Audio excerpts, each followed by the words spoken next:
Dios les bendiga, bienvenido a la Biblia en un año, día número 144. Estamos en el libro de Josué y aunque nos tocan en el día de hoy los capítulos 21 al 23, Josué solo tiene 24 capítulos y voy a incluir el último capítulo de Josué en este video para así entonces facilitar el estudio de mañana en el libro de los jueces.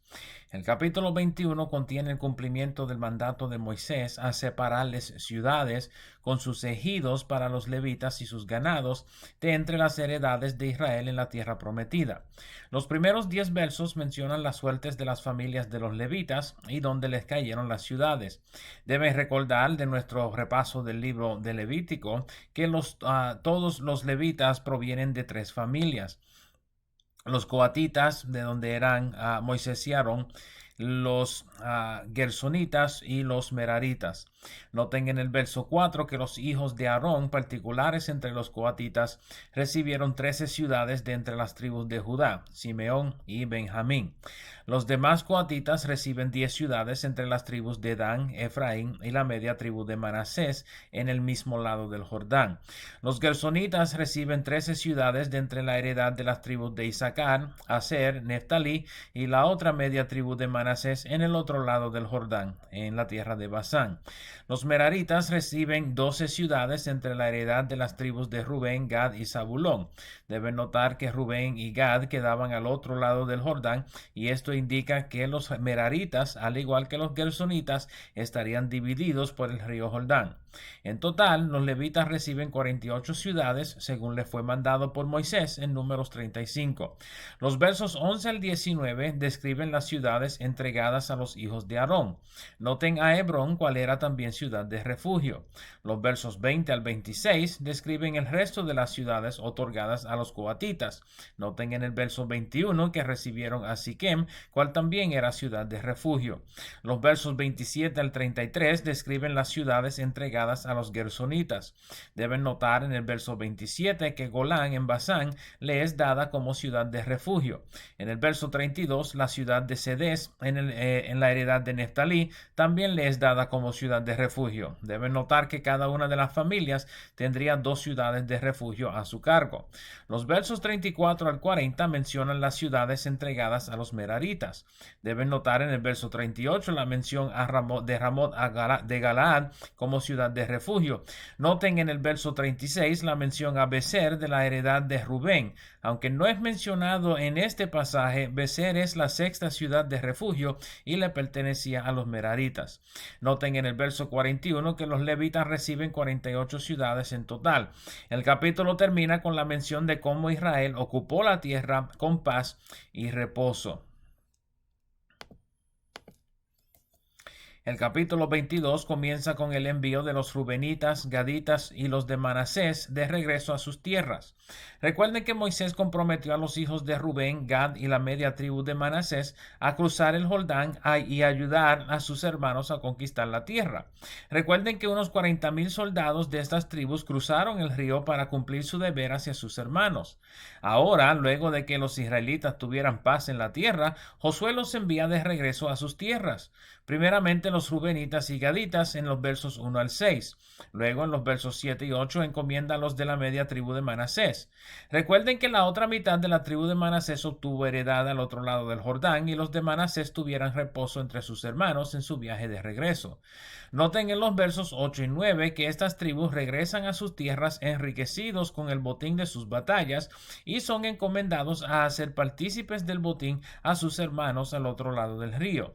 Los versos 10 al 34 contienen la historia de la construcción de un altar por los hijos de Rubén, Gad y la media tribu de Manasés en el lado del río Jordán, cual quedaba en la costa de Canaán antes de cruzar el río. El altar era bastante grande y llamó la atención de las otras tribus. Al escucharlo, las tribus determinaron hacerle guerra a los hombres de Rubén, Gad y Manasés por su prevaricación contra Jehová en la construcción de un altar, cual Moisés prohibió explícitamente en Deuteronomio capítulo 12. Al parecer, los hijos de Rubén, Gad y Manasés estaban estableciendo un lugar de culto aparte de Silo donde reposaba el tabernáculo. Aunque las otras tribus se prepararon para guerra, vieron sabio enviar a Finés, hijo de Eleazar, el sumo sacerdote del momento, junto con 10 capitanes de millares para consultar con los hombres de Rubén, Gad y Manasés. Deben recordar a Finés de la prevaricación de Israel contra Jehová en Baal Peor, cuando mató al hombre de Simeón, quien trajo a la madianita al campamento de los israelitas a vista de todo el pueblo. Noten en el verso 17 que Finés hace mención a Baal Peor. Sin embargo, las respuestas de las tribus en los versos 21 al 29 hacen entender a Finés y al resto de Israel que su altar no fue en prevaricación contra Jehová, ya que nunca era la intención que se ofrecieran sacrificios algunos sobre el altar, sino su intención era erigir un altar como testimonio de que los hijos de Rubén, Gad y Manasés tenían parte entre los hijos de Israel, aunque se encontraban al otro lado del río Jordán. Su preocupación era que luego de cruzar el río y luego de pasar su generación, los israelitas no les permitieran volver a la tierra de Israel, particularmente al tabernáculo en Silo. El altar cual construyeron servía al propósito de dar testimonio que los rubenitas, gaditas y los hijos de Manasés seguían siendo parte de Israel y su Dios seguía siendo Jehová. Finés ve el hecho con favor, al igual que los jefes de millares, y relatan este intento al pueblo, cual cede su deseo de formar la guerra contra los rubenitas, gaditas y los hijos de Manasés. Noten en el verso 34 que el altar es llamado Ed, cual significa testimonio en el hebreo. El capítulo 23 contiene parte del discurso final de Josué a los israelitas. Noten en el primer verso que Josué es avanzado ya de edad y habla estas palabras a todo Israel. Noten en el verso 6 la amonestación a mantener todas las palabras de la ley conforme a cómo le fueron entregadas a Moisés. Noten en el verso 7 que, aunque no habían desechado a todos los habitantes de la tierra, no habían de juntarse con ellos ni servir a sus dioses. Noten en el verso 11 la amonestación a guardar sus almas para que amaran a Jehová. Semejante a las palabras de Moisés, estas palabras de Josué enfocan sobre las mayores debilidades de Israel. El capítulo termina en los versos 12 al 16 con la exhortación a seguir el mandato de Jehová de no enlazarse con los habitantes de la tierra y no abandonar los estatutos de Jehová, ya que ninguna de sus buenas palabras faltaba por cumplirse. El pueblo había heredado la tierra y gustado de las promesas de Jehová.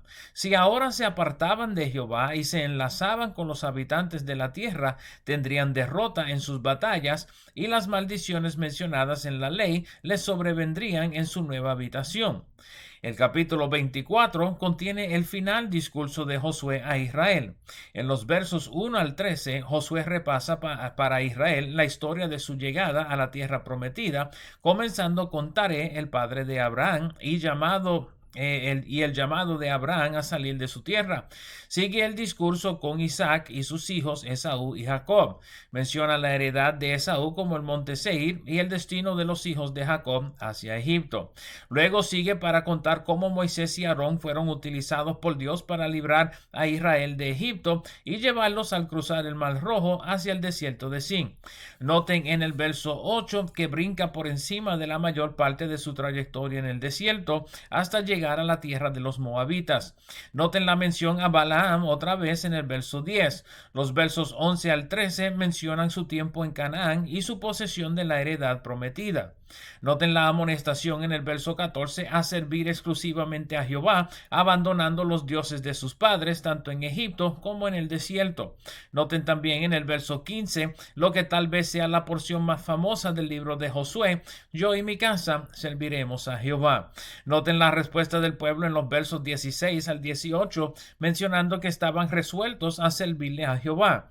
Noten también las palabras de Josué en los versos 19 al 20. Aunque no parecen de edificación, deben recordar que Jehová mismo le dijo a Josué y a Moisés lo que acontecería con el pueblo luego de su entrada a la tierra prometida, cuando Josué y Moisés se encontraban en el tabernáculo antes de la muerte pronta de Moisés. Aunque Josué se lo menciona en este instante al pueblo, deben notar la segunda respuesta del pueblo en el verso 21. Este ciclo vuelve a acontecer 2 veces más y finalmente Josué hace pacto con el pueblo y erige una piedra de testimonio entre el pueblo, recordándoles que el pueblo prometió su lealtad a Jehová. Luego de hacer el pacto con el pueblo, los envía de regreso a sus hogares. Los versos 29 al 31 describen la muerte de Josué a los 110 años.